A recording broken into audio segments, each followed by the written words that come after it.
नमस्कार मंडळी, तर आज आम्ही चाललोय रक्षाबंधनची साडी घेण्यासाठी। मी आणि माझा भाऊ चाललो साडी घेण्यासाठी। आम्ही चाललो होतो पण रस्त्यात या अतिक्रमणामुळे पाडलेल्या दुकाना दिसल्या। हा संभाजीनगरचा चिकलठाणा एरिया आहे। त्यांनी ह्या दुकाना चालवल्या, त्यांच्यासाठी हा वेळ खूपच कठीण असेल।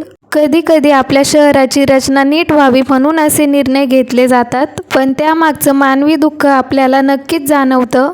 तर फायनली आम्ही आलो इथे शॉपच्या जवळ, म्हणजे बाहेर रस्त्यामध्ये आम्हाला खूप ट्रॅफिक लागली होती। तर आम्हाला पूर्ण 1 ते 1.5 तास लागला होता त्या ट्रॅफिकमधून निघताना, आणि घरून पण यायला उशीरच झाला होता थोडा, कारण सकाळपासून पाऊस सुरूच होता।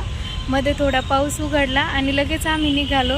तर नंतर काही पाऊस नाही आला, रस्त्याने आम्हाला पाऊस पण नाही लागला, आणि आता इथं आलो, बघू कशा साड्या भेटतात। तर मंडळी, संभाजीनगरच्या सर्वात फेमस साडी शॉपमध्ये आम्ही आलेलो आहोत।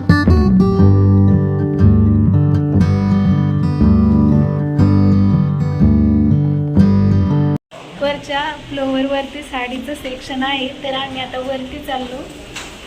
रक्षाबंधन असल्यामुळे बरीच गर्दी आहे इथे। गर्दी तर होतीच, इथलं कलेक्शन, रंग आणि डिझाईन्स सगळीकडे चर्चेत असतात। तर रक्षाबंधनसाठी मी इथूनच साडी घेणार आहे।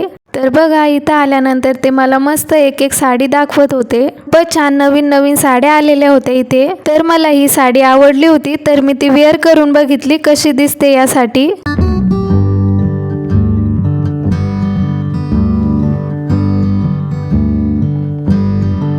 बराच वेळ बघून फायनली मी इथे 2 साड्या घेतल्या आणि बिल केलं। तर मस्त मी इथे साड्या घेतल्या आणि बिल केलं। 2 साड्या घेतल्या मी, आणि आता आम्ही चाललो प्रिशूला ड्रेस घेण्यासाठी।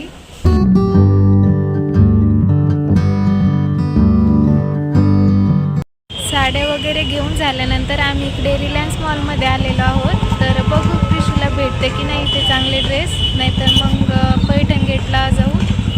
तर चला बघू कसे भेटते। तर हे आहे संभाजीनगरचं रिलायन्स मॉल, खूप मोठं मॉल आहे।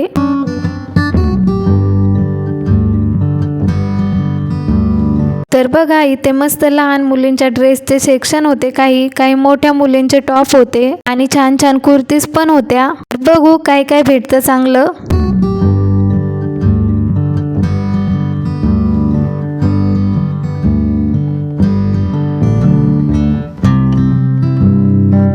मी बरेच ड्रेस बघितले प्रिशूसाठी, मला तर नव्हते घ्यायचे पण तिच्यासाठीच घ्यायचे होते, पण मला काही आवडत नव्हते इथं।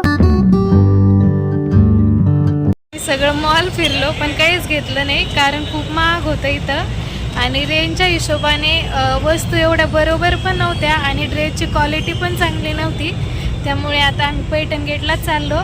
अगोदरच जायचं होतं, पण शुभमला गर्दी असल्यामुळे जिव्हार आलं होतं, पण इथं आपल्या बजेटच्या हिशोबाने आपल्याला घ्यायला पुरत नाही, त्यामुळे आम्ही आता चाललो पैठण गेटला। तर बघा, आज खूप जास्त गर्दी होती, कारण रोडचं काम चालू होतं आजूबाजूला, त्यामुळे शॉपमध्ये एवढी गर्दी नव्हती राहत, पण बाहेर रोडवरती खूपच गर्दी राहत होती, आणि त्या ट्रॅफिकमधून निघताना अर्धा ते 1 तास लागतच होता। तर आम्ही आलो आता पैठण गेटला। तर इथे पूर्ण लहान मुलांच्याच कपड्याचं शॉप आहे, तर तिकडे चाललो आम्ही आता। आणि आता बघू इथे कसे ड्रेस भेटतात, तर कारण उशीर पण खूप झालेला होता आम्हाला, आणि आमचा वेळ जास्त ट्रॅफिकमध्येच गेला। इथं आल्यानंतर त्यांनी भरपूर छान छान ड्रेस दाखवले, आणि मी पटकन सिलेक्ट केला। तर तुम्ही बघू शकता किती छान छान डिझाईन्स आहे ड्रेसच्या, आणि मुलींचे ड्रेस कधीही छानच भेटतात। आणि बाहेर बघा, सिटीमध्ये गौरी गणपतींचं डेकोरेशनचं आणि अलंकार खूपच छान छान आलेले होते।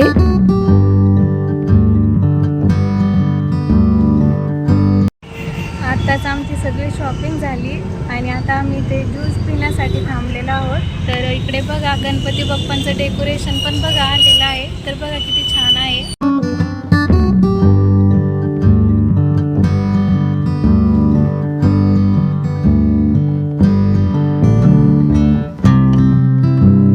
तर बघा, इथे आम्ही मस्त मँगो मस्तानी घेतली। एवढं फिरल्यानंतर खरंच आम्हाला खूप भूक लागली होती, पण मला उपवास होता, त्यामुळे आम्ही काही खाल्लं नाही, फक्त ज्यूसच पिला।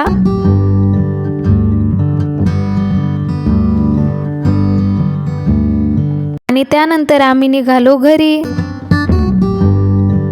घरी आल्यानंतर प्रिशू बघा कशी वाट बघत बसली होती. मला खरंच खूप वाईट वाटलं तिला बघून. ती पहिली वेळेस एवढा टाइम माझ्या मम्मी जवळ थांबली होती आणि बराच वेळ मला बोललीच नाही ती.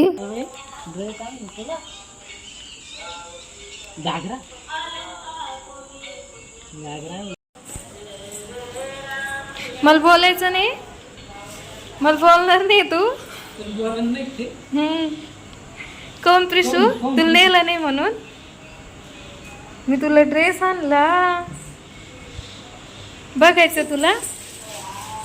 अरे मला नाही बोलायचं.